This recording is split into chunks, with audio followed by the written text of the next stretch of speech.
하나님을 믿고 우리가 예수를 믿고 난 다음에 우리의 소망은 정말 주님을 따라가는 제자의 삶이 되어야 될 줄 믿습니다.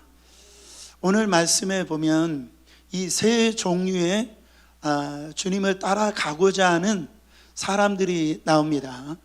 이 세 종류의 사람들의 공통점이 있는데 핑계가 많다라는 거예요. 이 핑계를 들어보면은 다 일리가 있고 설득이 되어줄 수 있는 그런 말들이어서 주님을 따라가는 게 힘들구나, 주님의 제자가 된다라는 것이 어렵구나, 그런 생각이 들 정도로 그런 이 핑계가 아주 설득력 있게 예수님에게 이야기를 하더라는 거죠. 여러분, 우리가 제자라고 얘기를 하면은 무슨 저와 같이 이런 목회자나 아니면 오제 가서 선교를 감당하고 있는 이 선교사님들만 제자인 것처럼 그렇게 생각을 하는데, 오늘 말씀을 들어보면 제자가 누구냐? 예수를 믿고 있는 저와 여러분이 제자라는 거예요. 그래서 주님은 말씀하시는 거예요. 너는 예수 믿기로 결단했니? 예수 크리스찬이라고 너는 지금 결단한 거야? 그러면은 이렇게 살아야 돼. 오늘 주님이 이 제자의 삶을 말씀을 하고 있다라는 거죠. 여러분, 이 세 부류의 사람이 나오지만은 이 반응을 보면 이 두 가지의 핑계 내용으로 요약을 할 수가 있습니다. 먼저 첫 번째 사람, 이 57절에 보면은 예수님이 길을 가시는데 어떤 사람이 예수님에게 나와서 내가 예수님 어디로 가든지 내가 따라가겠습니다. 예수님이 부른 게 아니고요, 그 사람이 나는 예수님을 따라가겠습니다, 이렇게 나오는 장면이 나옵니다. 오늘 성경에는 그게 누군지 얘기가 안 나오고 있지만 마태복음 8장 19절에 보면 이 사람이 누구냐면 서기관이라고 나옵니다. 이 서기관이 누구냐면은 이 성경학자예요. 성경을 잘 알고 성경을 가르치고, 이 사회적으로 볼 때는 굉장히 위치가 이게 덕망 있는 사람이고, 어떻게 보면 존경받는 사람이고, 물질적으로 부족함이 없는 사람이죠. 그런 사람이 예수님에게 나왔는데, 그러면 얼마나 이 감동적인 거예요. 그런 사람이 나왔으니까.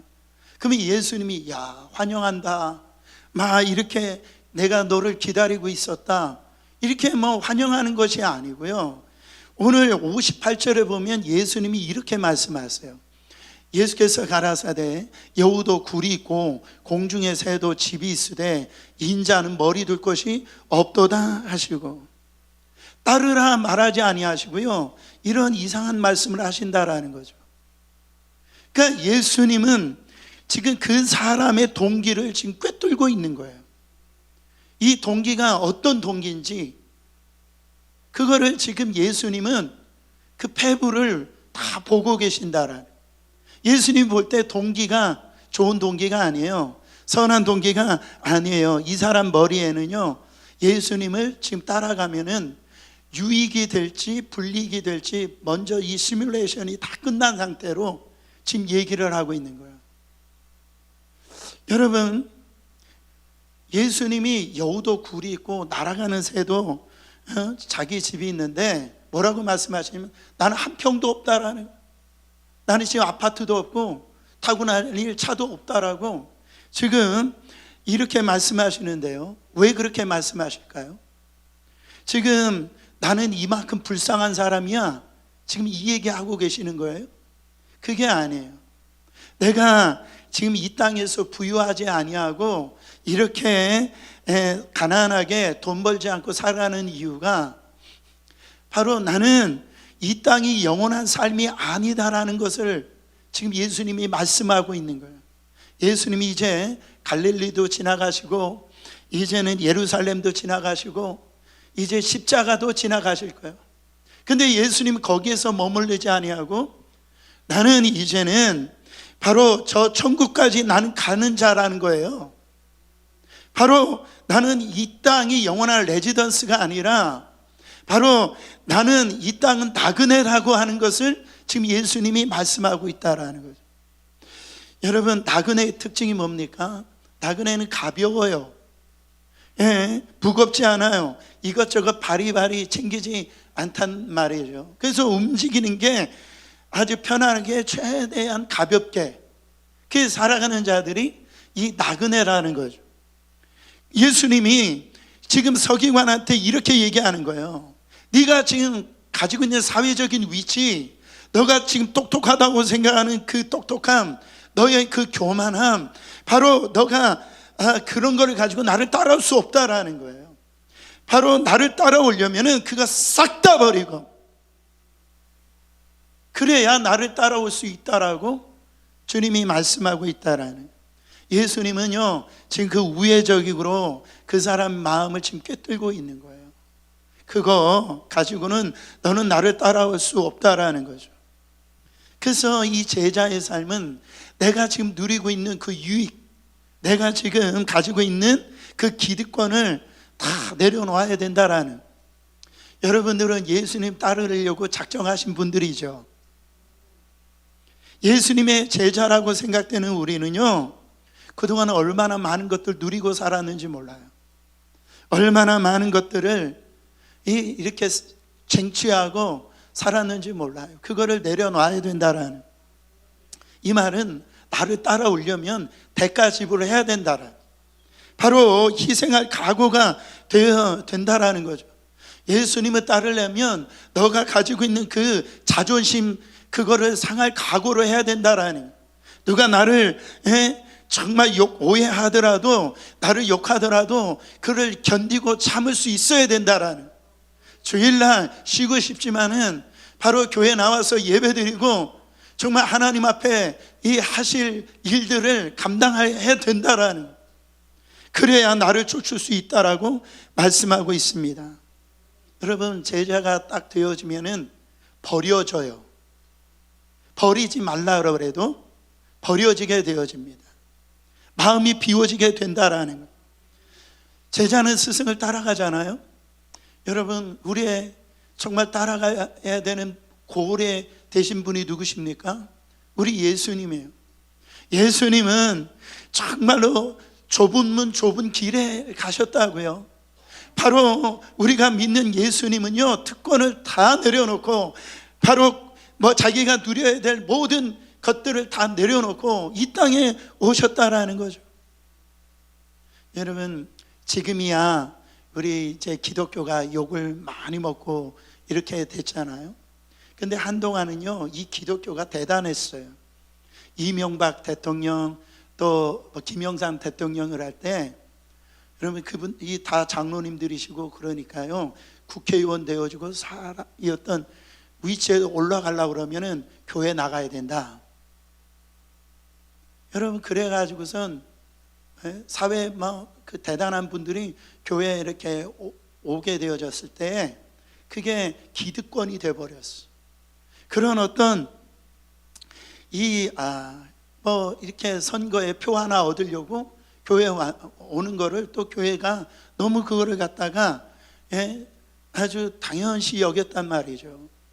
그래서 과거에는요 장로님들 시키면 도망갔어요. 왜 도망갔느냐? 이 교회가 힘들고 목회자의 어떤 사례비가 없으니까 장로님들이 그거를 이제 모자라는 것을 갖다가 다 자기 돈 같은 거를 채우고요, 또 교회에 또 필요를 다 채우니까 장로님들은 안 하려고 그랬어요. 다 도망가려고 그랬어요. 근데 요즘에는요 어떤 교회는 장로님 되려면 1,000만 원 내야 돼. 권사님 되려면 500만 원 내야 돼. 그러려고 하는데도 줄이 섰다라는 거예요. 서로 되려고. 어느 순간에 여러분 사람들의 그 인정, 어떤 그 위치에 올라가면은요 사람들이 아주 좋게 보니까 그 자리에 올라가려고 하는 거죠. 그러니까 어느 순간에 예수님을 따라가는 것이 희생이 아니라 바로 이 기득권이 되어버렸어요. 네, 우리 주님은요 좁은 문, 좁은 길로 가기 위해서 하늘 보좌를 버리시고요, 이 땅에 인간의 몸을 입고 이 땅에 오셔서 그 말 밥통에서 태어나셨다는 거예요. 그리고 이 땅에 살아가는데 온갖 멸시천대, 조롱, 그리고 뭐 사람 같지 않는 사람들에게 매를 맞고요, 그래서 십자가에서 달려 돌아가셨 분이 우리 예수님이시라는. 여러분, 누가복음 9장 24절에 그 예수님께서 정말로 제자들 향해서 이렇게 말씀하셨어요. 또 무리에게 이르시되 아무든지 나를 따라오려거든 자기를 부인하고 날마다 제 십자가를 지고 나를 따를 것이니라. 너 진짜 나를 따라오고 싶어? 제자가 되고 싶어? 이 두 가지가 있어야 된다라는. 첫째가 자기 부인이 있어야 돼요. 셀프 디나이얼이 돼야 된다라는 거예요. 셀프 디나이얼이 뭡니까? 내 욕심, 내 육신이 원한 대로 살지 않는 거, 그거를 부인하는 거예요. 내가 지금 자고 싶은데 매일 새벽에 일찍 일어나서 새벽 예배 나오는 거, 자기 부인이 일어나야 돼. 내가 저 사람 마음 안 들어 싸우고 싶어, 또 욕하고 싶지만은 욕하지 않고 참고 인내하는 거, 그게 자기 부인이에요. 예수님을 따라가는 신앙생활 하는데 내가 할 말 다 하고 내가 하고 싶은 거 다 하면서 주님을 따라가는다? 여러분, 자기 부인이 안 되고 있는 거죠. 두 번째는 뭐라고 말씀하셨어요? 자기 십자가를 지라고 얘기합니다. 여러분, 예수님의 십자가는 대속, 바로 구속의 십자가였어요. 그러면 우리의 십자가는 뭡니까? 하나님이 맡겨주신 사명, 그게 우리의 십자가예요. 여러분, 다 같은 십자가가 아닙니다. 내가 잘못해서 내가 고난받는 거, 그건 십자가가 아니에요.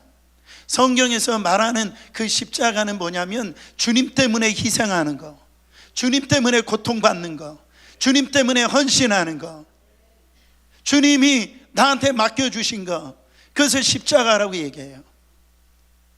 내가 원치 않았지만 태어나 보니까 그런 환경에 처해져 있어요. 그런 부모 가운데 또 어떤 이 환경이 나한테 주어진 거, 바로 그것으로 인해서 고난받는 거, 어려움 당하는 그런 것을 십자가라고 그럽니다. 여러분, 그런 십자가가 우리한테 올 때 어떻게 됩니까? 인내하고 끝까지 그 사명을 감당하는 것이 바로 제자의 삶이라는 거예요. 예수님의 제자가 바로 육체가 원하는 대로, 네가 소망하고 네가 바라고 네가 느낌대로 살면 제자가 아니고요, 하나님께서 주신 그 소망을 따라 정말로 미션에 따라 살아가는 삶이 바로 제자의 삶이라는 겁니다. 여러분, 아까도 말씀드렸지만은 기독교가 정말로 힘이 있어가지고요, 이 권세가 있어가지고 대단해요. 건물도 화려해지고. 여러분, 우리가 그 종교개혁에 일으키기 전에 교황들 보세요. 지금도 교황을 보세요. 얼마나 화려한 옷을 입고 위에는 뭐 면류관 같은 거 이렇게 씌우고요. 참, 우리가 가톨릭을 그렇게 뭐 욕해가지고선 종교개혁을 일으켜가지고 이렇게 우리가 신앙생활하고 있는데요, 기독교가 그렇게 되고 있더라는 거예요. 교회는요, 사이즈가 아니에요. 크기가 아닌 거예요. 교회는 은혜로 살아가는 곳이 교회라는 거예요. 그게 신앙생활이라는 거죠. 근데 우리는 자꾸 그런 곳에 우리의 마음을 빼앗긴다라는 거예요. 사도행전 14장 22절에 보니까 이런 말씀이 있습니다. 제자들의 마음을 굳게 하여 이 믿음을 거하라 권하고, 또 우리가 하나님 나라에 들어가려면 많은 환난을 겪어야 할 것이라 하고, 하나님의 나라를 들어가면 영광이 임하잖아요. 정말 세상에서 누릴 수 없는 엄청난 그 기쁨을 누릴 겁니다. 근데요, 정말 너희가 하나님과 함께 영광을 받으려면, 하나님 나라에 들어가려면 뭐를 많이 당해야 된대요? 많은 환난을 당해야 된대요. 여러분, 정말로 성경은요, 초지일관 고난도 함께 받아야 된다라고 말씀하고 있다라는 거죠. 우리가 정말 내 육신의 갈망, 그 목적을 이루기 위해서 하나님을 이용하고 있지 않습니까? 예수님을 이용해 가지고 내 욕심을 채워요. 내 욕망을 채워요. 내 목적을 이루려고 한다고요. 그러나 이게 반대가 되어야 됩니다. 하나님께서 나를 이용하셔서 하나님 나라를 이루어 가야죠. 하나님의 뜻이 이루어져야죠. 근데 우리는 어느 순간에 너무 화려하고, 이분 저와 같은 목사들이요, 너무 그 존경받고 인정받고 막 높임받고 이러는데 너무 익숙해진 거죠. 여러분, 저도 예외가 아니에요. 어느 날 제 사모가 저보고 잘난 척하지 말라고, 교만하지 말라고, 뭐 이렇게, 뭐 잘난 것도 없어요 저는. 뭐 그런데 약간 서운하기도 하지만 제 안에 그런 마음이 솔직하게 없는 게 아니더라고요. 여러분, 성도들이 좋아해주고 사랑해주고 섬겨주고 그렇게 하니까 제 안에 그런 마음이 생긴 거 아니겠어요?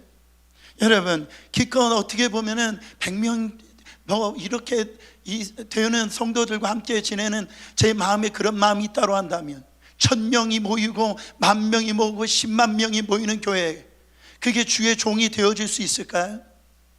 여러분, 예수님이 말씀하시는데 온유와 겸손의 멍에를 매라고 그랬어요.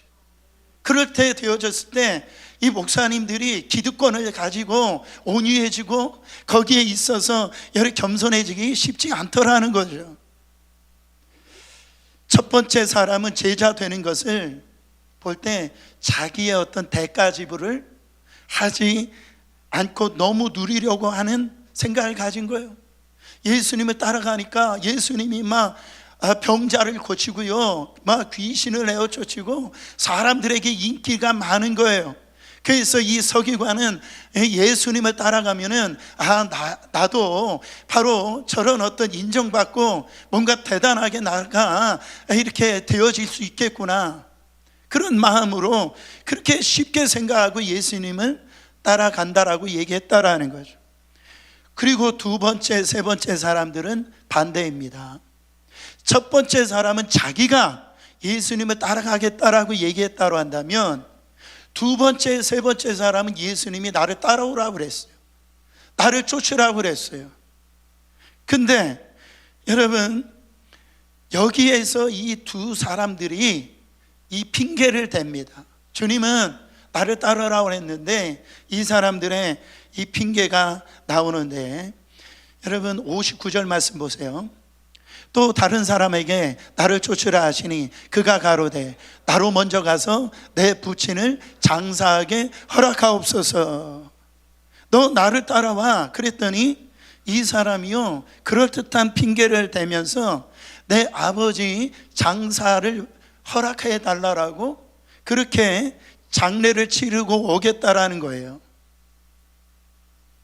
또한 세 번째 사람은 61절에 뭐라고 핑계대냐면, 또 다른 사람이 가로되 주여 내가 주를 쫓겠나이다마는 나로 먼저 내 가족을 작별케 허락하소서.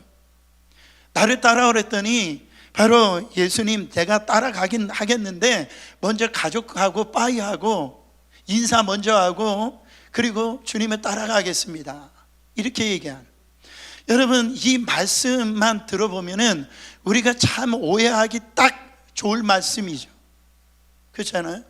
이거를 말씀을 잘못 해석하면은 예수님은 이 가족 바로 장례하는 것조차, 이 부모 공경하는 것조차도 싫어하고 그것 다 내팽개치고 나를 따르라 하는구나, 그렇게 얘기할 수 있잖아요.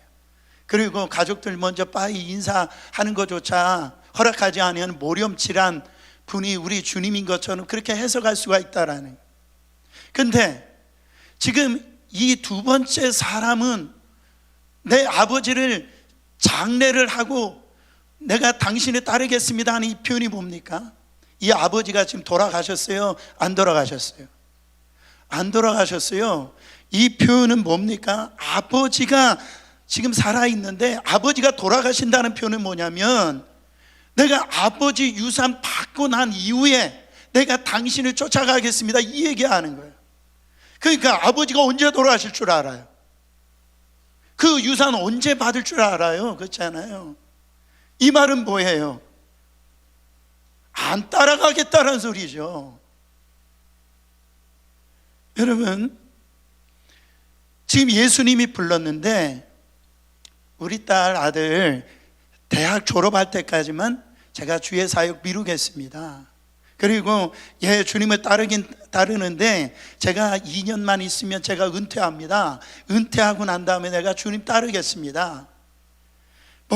사업 비즈니스 할 때요, 요 문제만 하고 해결되면 제가 선교 가겠습니다.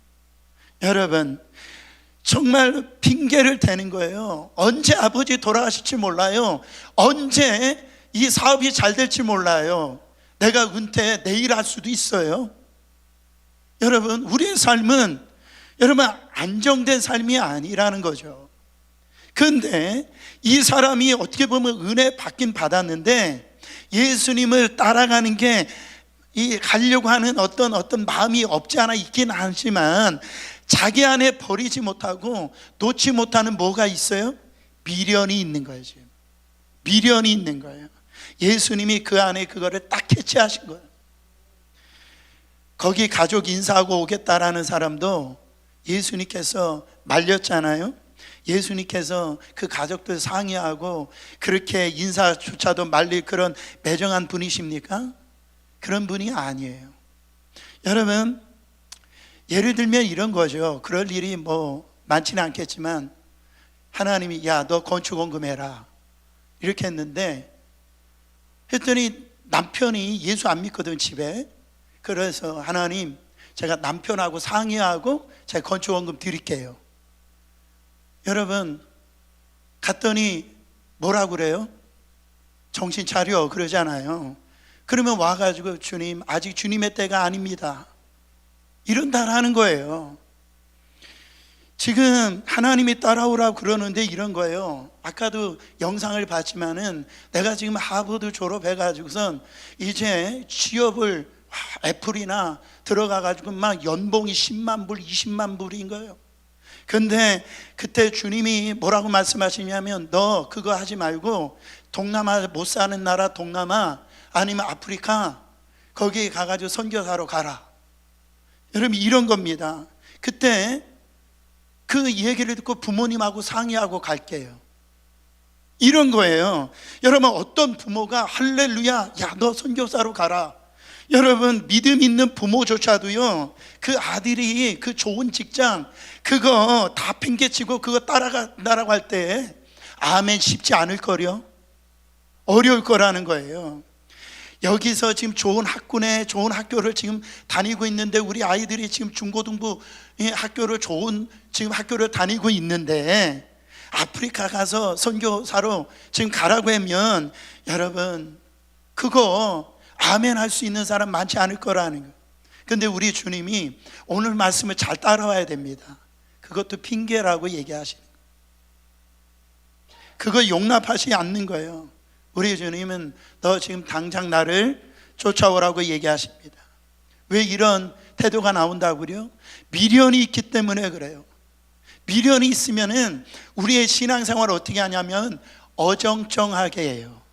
미련을 남겨두면은. 내가 처음에 은혜 받은 건 순수했어요. 근데 그 받은 은혜를 지속할 수 있는 힘이 없는 거예요. 왜 그런 현상이 나오느냐? 바로 미련을 두니까 그런 거예요. 그러니까 첫 번째 사람은 희생, pay the price, 대가 지불하지 않고 희생하지 않으려고 하는 그 문제가 있다고 한다면, 이 두 번째 세 사람에게 문제는 뭐냐면 우선순위의 문제가 있는 거예요. 그러니까 신앙생활을 할 때, 신앙생활을 잘하는 분들은 누구냐 보면은 우선순위가 정확해요. 이게 흔들리지 않아요. 근데 신앙생활을 아주 갈짓자로 하시는 분들을 보면 이 우선순위가 제대로 서 있지 않아요. 그래서 바로 주님의 제자의 삶을 살지 못하는 분들이 너무나 많이 있습니다. 여러분, 예수님을 따라간다 하면서도요, 그 우선순위 예수님이 2등과 3등이에요. 아니, 맨 밑바닥이에요. 나의 우선순위는 가족이 1순위, 자녀가 1순위, 돈이 1순위예요. 여러분, 그 다음에 문제가 해결되면 주님을 따르겠다라는 거죠. 우리 주님이 뭐라고 말씀하십니까? 우리 주님이 마태복음 6장 33절에 너희는 먼저 그의 나라와 그의 의를 구하라. 그리하면 이 모든 것을 너희에게 더하시리라. 우리는요, 우리가 잘못 생각하는 게 뭐냐면 하나님이 자꾸 내 거를 뺏는 분이라고 생각해요. 자꾸 뭔가 하나님은 나를 괴롭히는 분이라고 생각해요. 근데 그게 아니에요. 이 우선순위가 정확하게 되잖아요. 내가 너 필요한 것 내가 다 책임져 주신다라는, 이 어떤 하나님의 그 역사, 그 하나님의 이 행하시는 일들을 우리가 경험하지 못하는 건 뭐냐면 이 부분이 희미해지기 때문에 우리가 신앙생활 하면서도 제자로서의 삶을 살아가지 못하다라는 거죠. 여러분, 오늘 우리의 삶이나 생각 속에 이 하나님보다 먼저 앞세우는 것이 있지 않습니까? 바로 내 사정이 다급하다는 것 때문에 지금 주님이 뒷전에 머물러 있지는 않아요. 사실 우리가 그렇게 살아가고 있어요. 내 삶이 먼저예요. 내 사정이 먼저라는 거예요. 하나님보다도 내가 먼저예요. 하나님은 우리에게 무엇보다도 하나님이 먼저 되시길 원하십니다. 이거만큼은 포기하지 않았어요. 제가 미국에 왔더니 레이디 퍼스트라는 단어를 쓰더라고요. 레이디 퍼스트. 그게 얼마나 좋은지 몰라요. 여러분, 얼마나 교양 있어 보여요. 그러니까 먼저 이 약한 여자를 이렇게 배려해 준다는 레이디 퍼스트. 우리의 신앙은요, God first가 돼야 돼. God first가 돼야 돼요. 여러분, 사실 모든 여건과 환경과 이 감정이 하나님을 이 일을 하고 싶은 그 여건, 환경, 감정에 대해서 하나님이 이 일을 감당하는 사람이 누가 있어요? 여러분, 그런 속에서 완벽한 구축된 상태에서 예수님을 따라가는 사람이 누가 있냐라. 여러분, 저도요 말씀을 전하는데요, 제가 늘 언제나 완벽하고 어떤 감정적으로도 그렇고 저희 어떤 육신적으로 완벽해가지고 하나님 말씀 증거하는 게 아닙니다. 하나님이 주신 이것이 하나님이 저에게 허락하신 사명이기 때문에 이 말씀을 준비하고 저를 갖다가 그 마음을 정리를 하는 거예요. 왜? 제가 전하는 말씀이 성도들에게 독이 되면 안 되잖아요. 하나님의 복이 돼야죠. 그렇다고 해서 주의 일을 감당하지 못한다라고 하는 것은 될 수 없는 일 아닙니까? 마찬가지예요. 여러분, 하나님 앞에 순종하지 않고 핑계대는 것이 무엇인지 한번 생각해 보세요. 바로 수많은 사람들이요, 가족 핑계를 댑니다. 자녀 핑계를 대요. 그 말은 뭐냐면 우선순위가 가족인 거예요. 자녀인 거예요. 이거를 제가 이분법적으로 얘기하는 게 아닙니다. 하나님 안에 가족이 다 있는 거예요. 하나님 안에 이 자녀가 있는 거예요. 여러분, 우리 너무나 많이 하나님 앞에서 눈 가리고 앙호하는 형식으로 하나님을 속이려고 들지 않는지 모르겠어요. 누가복음 9장 62절에 이 사람들을 향해서 예수님이 뭐라고 말씀하십니까? 예수께서 이르시되 손에 쟁기를 잡고 뒤를 돌아보는 자는 하나님 나라에 합당치 아니하리라 하시니라. 저도요, 소 끌고 쟁기 잡아봤어요. 여러분, 소가 앞에 있으면 쟁기가 뒤에 있을 때 그 소를 앞에 보고 쟁기를 이 땅에 넣었을 때요, 이게 똑바로 그게 갈려지는 겁니다. 근데 소는 앞으로 가고 있는데 뒤를 돌아보면은 이게 밭이 제대로 갈려지지 않는 거예요.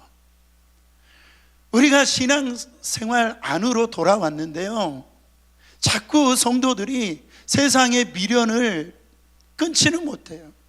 우리는 예수 그리스도 안에서 이미 십자가 안에서요, 세상의 정욕과 세상의 욕심과 세상의 어떤 욕망을 십자가 이미 못 박은 사람들이라. 인정하십니까? 여러분, 우리는 오직 한 길, 예수님이 가신 그 길을 우리도 따라가겠다라고 헌신한 사람 아니냐고요. 다른 교회는 모르겠어요.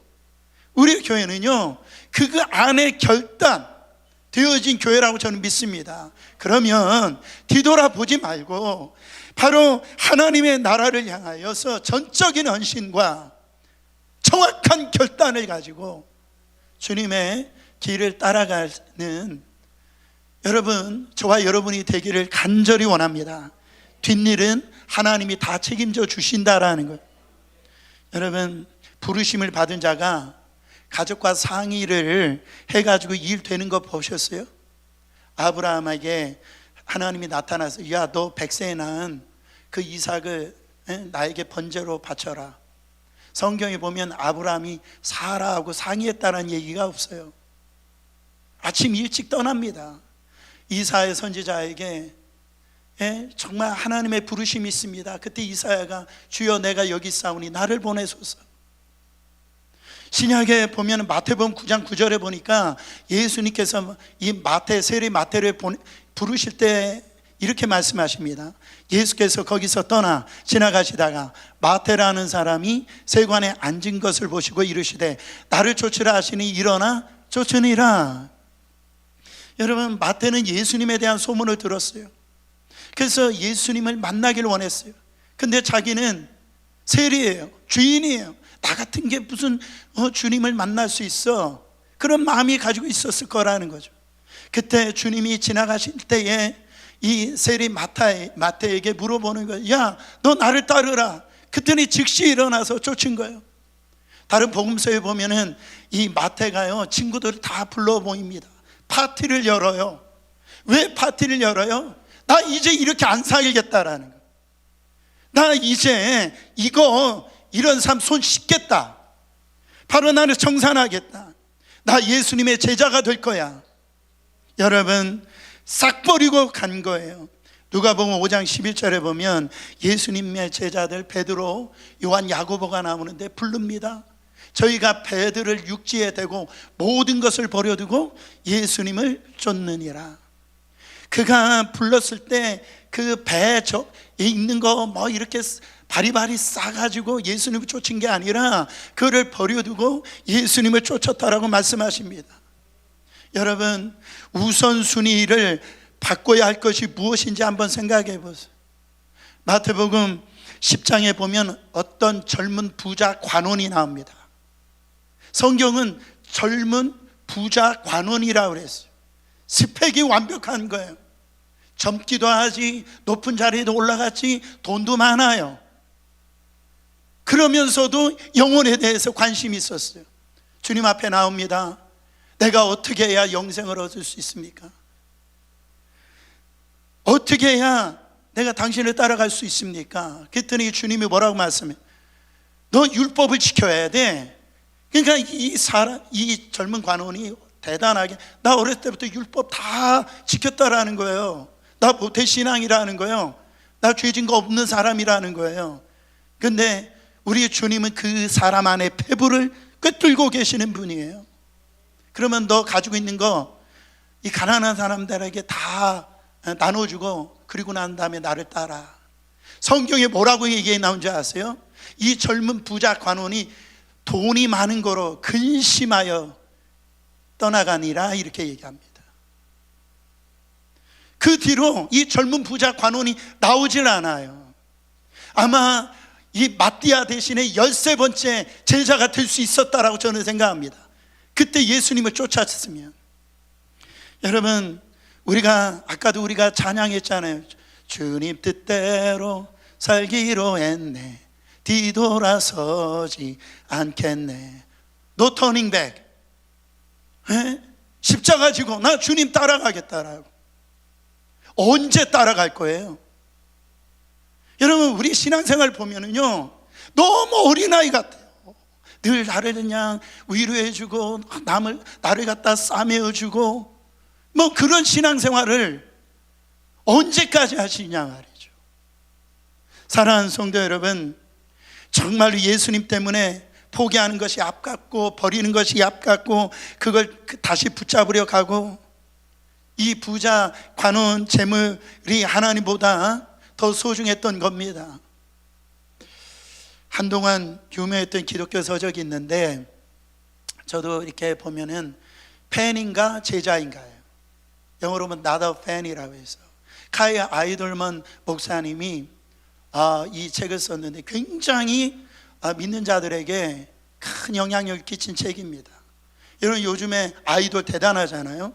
뭐 BTS 어른들 보니까요 임영웅, 임영웅 막 해가지고 이분들이 보니까 갈수록 돈을 들여가지고요 막 팬덤 형성해가지고 사비를 막 다 써가지고 뭐 무슨 기념품 사고요 뭐 스테디움에서 콘서트 하는데 그 야광봉도 막 흔들고 공부도 학생들이 공부도 희생하고 막 돈도 희생하고 에너지를 희생하면서 거기에다가 막 좋아하는 가수들을 쫓아다니더라. 여러분 지금 20년 전 30년 전에 좋아하던 그 사람들 그 연예인들이 있었죠. 지금도 좋아하세요? 여러분 우리 이 팬은요 언제든지요 바뀔 수 있어요. 그 사람보다 더 좋은 사람이 생기면은 바뀌어진다니까요. 우리 예수님이 은혜 주셔가지고 우리가 눈물 흘리고 감동할 때는요 이 세상 어떤 거 없어도 괜찮아. 근데 어느 순간 예수님보다도 바로 나를 더 만족시켜주는 그 물질이 이 사람이 이런 것들이 있으면요 또 그걸로 따라가는 거예요. 바로 그거는 팬이지 제자가 아니다라는 것. 우리의 신앙생활 이 팬 같은 신앙생활 하면 안 됩니다. 바로 내가 힘이 들든지 힘이 들지 않든지 상황이 어떻든지 나는요 지금 내 감정과 상관없이 하나님 바로 그분을 갖다가 나의 삶의 그 목표로 삼고 따라가는 사람이 제자라는 것입니다. 우리 다 예수 믿기로 따라하는 결단한 사람 아닙니까? 예수님은 나의 주, 정말 나의 주님으로 모신 사람들 아니냐라는 거예요. 우리 첫 번째 사람 핑계 대지 말고 대가 지불해야 된다라는, 희생하면서 살아야 된다라는, 두 번째 우선순위 분명한 삶을 살아야 된다라는 거죠. 그게 아니면 그게 안 되면 다 핑계 될 수 있다라는. 어떤 부흥 강사님이 그러더라고요. 핑계를 가지고 잘된 사람은 김건모밖에 없대요. 여러분, 목사는요 우리가 핑계를 대요. 목사를 속일 수 있어요. 옆에 있는 사람 속일 수 있어요. 그러나 우리 말하는 거 들어보세요. 하나님을 못 속여요. 네 안에 폐부 안에 있는 너 욕심이 있잖아, 너 자존심이 있잖아, 세상 좋아하는 거 그거 못 버리고 있는 거 아니야. 그러면서 왜 주님을 못 따른다라고 자꾸 변명하냐는 거죠. 우리는요 그냥 놔두면 딜포트, 그러니까 지옥이에요. 우리는 초기 값이 지옥이라고. 그냥 놔두면 우리는 그럴 존재인데, 여러분 어떻습니까? 소망 없는 우리는 그런 거지 같은 사람 아니었냐고요. 제가 맨하탄에서 여기 이제 퀸즈까지 서브웨이 타고 이렇게 오는데요, 사람이 많지는 않았어요. 근데 두 사람이 타는데 홈레스인 것 같아요. 냄새가 얼마나 막, 제 옆에 앉아 목사가 일어날 수도 없잖아요. 너무 막 속된 말로 구역질이 나는 거예요. 막 그냥 냄새가 그 안에 막 진동하는데요, 이거는 이런 냄새가 다른 데서 맡아볼 수가 없어요. 근데 감사하게도 그 다음 정거장에서 내리더라고요. 아니 근데 제가 오면서 어떤 느낌이 들었냐면은, 죄의 냄새가 얼마나 지독할까. 우리가 지금 있는 이 죄, 주님이 십자가에서 죽지 안 되는 그런 죄의 냄새 얼마나 역겹겠어요.